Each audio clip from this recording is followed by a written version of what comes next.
So with that, we're going to go ahead and actually get started with our meeting. Today, we're going to be talking about the OpenSearch Ingestion Survey. So we're going to be asking questions about, what is everyone using for ingestion? What do you want to use going forward? Do you have plans with moving to Beats or FluentD or FluentBit or Data Prepper? There we go. And then also we'll be talking some more about the dates for the 3.0 release. We did a poll over the last week or so, got a lot of really good feedback on that. Hopefully Charlotte will be joining us in just a second for that. And then finally, we'll talk a little bit about the 2.1 release that's going to be coming up. So with that, we have this OpenSearch ingestion survey, and we really want to hear from the community, like, what are you guys doing to ingest data? Are you using what pipelines are you using? What log processors are you using? Is there functionality that's missing? Chris just dropped that in the chat. So please, take a couple minutes, fill that out for us. That way we can make sure, everyone's kind of focused and going in the same direction on, what we want to support the best and kind of going forward. So, yep, I see Beats and FluentD in the chat. So yeah, make sure to go fill out that form, and we're happy to hear about how you're ingesting data. With that, Charlotte, are you ready to talk about the 3.0 release schedule? I hope so. Let's see how my connection goes. And if it starts breaking up, if you can let me know. Quick recap. At the last community meeting, I talked about our upcoming schedule for this year. When we were planning out this year at the beginning in January, at the time we thought that we were going to need an additional 3.0 release for breaking changes. But as we got further in, we realized that even the significant changes we were looking to make, like segrep and extensibility, are things that can be additive, that we don't need to make breaking changes. And we also heard from folks that said that releasing major versions causes disruption. And I, completely understand that. So we took a look at it and said, is there a way that we can do the releases this year that does not require a second major? We laid the schedule out. Thanks for putting that up, David. And we put a poll up after our conversation last week to say, what do folks think? And the numbers came back, almost 3 to 1, that folks want, or 2 to 1, folks that wanted us to not do a second major release this year. So on Friday, we updated the schedule for this year, and we will not be doing a 3.0 release this year. Instead, we'll push that into next year, and we'll be going with the bottom schedule. I think that's the right decision. And I think longer term, as we get our feet underneath us, we'll try to time our major releases only with Lucine's major releases to minimize the number of majors we have to do. And I do want to remind folks that we follow SEMVer, which means that we will never release a breaking change outside of a major release. So folks can be comfortable that they can continue to upgrade, and that within minors that they will continue to work seamlessly. There should be no breakage between them. Any questions about that or comments? With that, do we want to take a moment to talk about the release schedule and maintenance policy that just got rolled out? Sure, that's sort of the second piece, is to talk about maintenance schedule.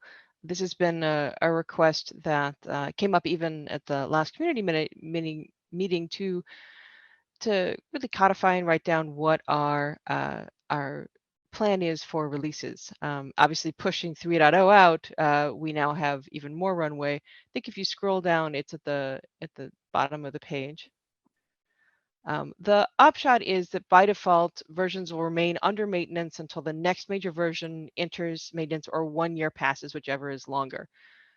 So since we only have 2 majors, we're going to continue to support 1X and 2.0, for quite a while. And once 3.0 comes out, then we'll start the process of ramping out 1X line. but I think this is a good policy for us that continues to make sure that we're providing support for the versions that people want to see support for. But I would very much be interested if folks have questions or comments about it to please definitely let us know. I always get the most exciting topics, release schedules and maintenance windows, but I promise I'll come back with something much more, post-holiday exciting next time I come back. This is super important though, Charlotte. I think It is. Yeah. the work that you've done on this is just stellar, and it answers so many questions that the community had. I Yeah. think everyone's probably still waking up. I know I'm speaking for myself there, but having this published is just a huge benefit to the community. So thank you for all your work on this. Well, I hope Yeah. it takes some of the uncertainty out for folks, because I know that there was a little bit of nervousness about how long will stuff be supported and all kinds of questions about that. So I think having it written down, I hope will make people breathe a little bit easier. Okay, I know how long this is going to be supported, and it's okay. I Definitely. mean, it's Absolutely. absolutely critical stuff. I mean, it's not the most exciting in many ways, but clearly critical. Yeah. So just so I'm clear, this is Greg. I work for a company called SAS. But just so I'm clear, so major version 1 is currently in maintenance, and then the maintenance window will end no sooner than December 31st of next year. That's Yeah, and no sooner is the key word there. okay. And in terms of migrations, do we expect to be able to go from 1 to 3, or will there be a required step to 2 along the way? I think if we did nothing, it would be a required step to go 1 to 2, 2 to 3, and part of that is the loosening backend and the way that it is only expecting you to move forward 1. But that having been said, migration has been the #1 thing that people have been talking to me about and asking me about and saying, well, what does migration look like and how can we make that easier? So we've just opened up 2 meta issues in the forum. I'll pull them up in a moment to look at better tooling for migrations, because we recognize that it's an enormous pain right now and should be better. So but the short answer is, at the moment, yes, it would be 1 to 2, 2 to 3, but I hope to make something better on that. Okay, well, I mean, having the maintenance window for 1 end at the end of next year certainly gives us time where we should be able to make a jump. Okay, thank you. Sure. And I'll drop camera in a second and I'll pull those 2 issues up, because I know they just got cut recently, so folks can take a look. We'd love to hear your feedback on what you would look for in tooling. Yeah, that would be phenomenal, especially if you've seen, another project do something that worked really well. Any other Thanks. questions or thoughts? All right. With that, we're going to keep rolling forward. So we have the 2.1.0 release that just got pushed back to the 7th. Some exciting things coming out there. We're adding support for the ML node type. So that doesn't add as much functionality, but more so tagging, so that you can tag specific nodes to be ML dedicated. So that way you can kind of segregate off any ML training and stuff like that and not take down production clusters. There's going to be a redesigned global header. Multi-terms aggregation feature got added back into OpenSearch core. So that was available on the dashboard side. But now it's kind of being migrated back just because that functionality was really useful and a lot of people wanted to see it be more readily available. Also, we have support for snapshot management now. I'd recommend that you check out our project roadmap, which we can drop.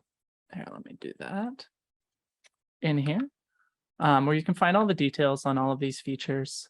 And then also we've added some additional zoom levels and maps, which this is super exciting, especially for anyone who's building kind of custom applications. So love to hear more about that in future updates. So hopefully we can have some guests on. We would love to hear from you guys as well, what you would like to hear from or hear more about in future community meetings. So please, go to the forum, add your feedback to the posts, and we're looking forward to hearing more about that. This looks like it's actually going to be a pretty quick community meeting. Let's see. Oh, and DB just added, there's a note that ML type was implemented in a way where you can add custom node types to nodes more similar to tags or labels. So if you author a plugin, you can target requests to any arbitrary node label. That is a really exciting feature, actually, because then you can start to route workloads in a different way than you might have before, whether you want to target warm clusters or things along those lines. So I think there's a lot of cool stuff that we'll see coming around that. Just We do have a- question. Whoops. Oh, yeah. Just No, a go ahead. question about the roadmap. The roadmap lays out the details of various 2.0 releases or 2.x releases. Yeah. In the schedule that Charlotte shared, there was a number of 1.3 releases. Where would we find the roadmap for what's going to be in those 1.3 releases? Let me just pull that up actually real quick. So let me go back to this one. I think you're talking about this one in particular, these 1.3. 3.4, 3.5, 3.6, 3.7. Yep. So those are our patch releases, and we use those just for doing, maintenance, whether that is releasing fixes, bug fixes. You're not gonna see any feature functionality released in those. Okay, so features. But I aren't think being that backported. sometimes they are, and I think it's a really good call out, because sometimes Yeah. we will backport, and I think we need a better way to let folks easily see what's going to be coming in those releases. So let me Good, take good. that as a note and figure out what's the best way to make that obvious. Right, and maybe Right just now- add two roadmaps. I mean, or Yeah. Yeah.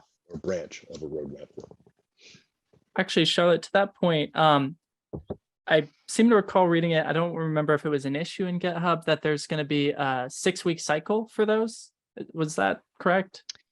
Yeah, we alternate back and forth. Pretty much every 6 weeks, we're doing release of 1x or 2x. So you can see it. That's why they're staggered out that way. Yeah, I don't know if that answers your question. Yeah, no, I think so. Having that regular cadence though allows us to get those kind of out on a regular basis, which is nice. So it's a good question. Thanks, Greg. Oops. Also, we have OpenSearchCon coming up. That's going to be September 21st. So make sure you're registered. Likewise, follow our official social handles. And we will see you next time, unless anyone wants to stay behind and ask any other questions. So we're happy to hang around for a couple minutes and talk. And Chris also just dropped those in the chat. So the links for the OpenSearchCon, make sure to fill out that ingestion survey. I'm going to pull it up so that everyone has, slides and swipes. Here we go. Just pull this up one more time so everyone can take a look. Oops. There we go. Anyone want to just talk real quick about what they're doing for ingestion or things that they'd like to see? Hey, this is Ryan. I'll Hey, talk Ryan. about ingestion at length if anyone really wants to just hear. I want to know. I want to hear what you do. Yeah. We've first of all, I'll highlight we had helped a number of folks move away from trying to use beats where possible, primarily kind of with the deal with trying to integrate either against OpenSearch or the AWS variant of OpenSearch as well, trying to move away from that Elastic stack where possible. Largely tried to focus on the use of like FluentBit and FluentD as tool sets as well as some others. But yeah, we obviously appreciate the complications of dealing with file beat, metric beat, etc. And understand that's probably not going to be the best path forward for most people, and don't necessarily have a comprehensive and always one size fits all plan for people to move in that fashion. But probably a good idea for people to be thinking about stuff like that. Yeah, no, I couldn't agree more. I think there's going to be also a lot more work starting to come on those FluentBit, FluentD, Data Prepper repos. And likewise, if you find that you try them out and there's functionality that's not there, doesn't work as you expect, feel free to open an issue. That's something we definitely want to make sure we have eyes on. Thank you all for your time, and we'll hang out for another couple minutes if anyone has any questions, comments. And otherwise, we're looking forward to seeing you next week and also at OpenSearchCon. So make sure to go ahead and register. Thank you guys. Have a good one. Thank you.